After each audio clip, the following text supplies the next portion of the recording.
Hey, good morning, everybody. Proverbs Daily with Jeremy, your source of daily proverbs and practical applications living as a Christian in a post resurrection world.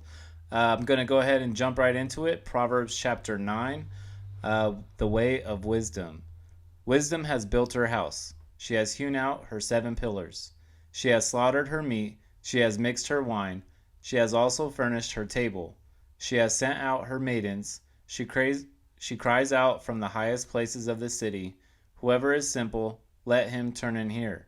As for him who lacks understanding, she says to him, "Come, eat of my bread, and drink of the wine I have mixed. Forsake foolishness and live, and go in the way of understanding. He who corrects a scoffer gets shame for himself, and he who rebukes a wicked man only harms himself. Do not correct a scoffer, lest he hate you. Rebuke a wise man, and he will love you. Give instruction to a wise man, and he will still be wiser. He will be still wiser. Teach a just man, and he will increase in learning. The fear of the Lord is the beginning of wisdom, and the knowledge of the Holy One is understanding. For by me your days will be multiplied, and years of life will be added to you. If you are wise for yourself, and if you scoff, you will bear it alone. The way of folly. A foolish woman is clamorous. She is simple and knows nothing, for she sits at the door of her house, on a seat by the highest places of the city, to call to those who pass by, who go straight on their way. Whoever is simple, let him turn and hear. And as for him who lacks understanding, she says to him, "Stolen water is sweet, and bread eaten in secret is pleasant." But he does not know that the dead are there, that her guests are in the depths of hell. All right, so one of the scriptures that stood out for me as I was reading today's reading, verse 6, forsake foolishness and live, and go in the way of understanding. I think this goes back to pondering our path, right? There's been a theme of folly, foolishness.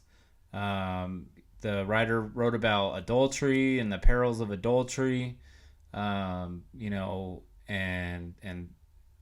for me, before I became a Christian, I was a fool. I was in foolishness, and I had a period of my life as a Christian where I can honestly say it felt like God was wrestling with me, that the Lord was wrestling for me to not go astray from following Jesus. And it took a lot of humbling on my part, regardless of the circumstances around me.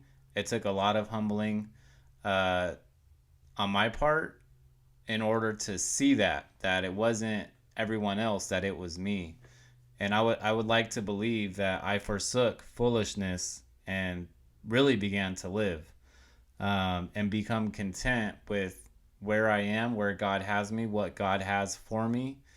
And as every day that goes by, daily reading His Word for one, two, continuously believing and confessing, man. I think that's a huge part of it, because if I hold all my sin in and if I don't share about what my struggles are, right? And yeah, we have struggles that are outward, but everybody has struggles that are inward. If I don't share those with people that I trust, not just God, but with people that I trust, then that I firmly believe that's just stuffing the negative down, rather than bringing it to light. And for me, that I think that's what led to some of my foolishness.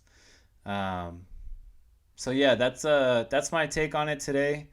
Hopefully it brings you to a place where you would like to seek it out on your own, and draw closer to God, and He draws nearer to you.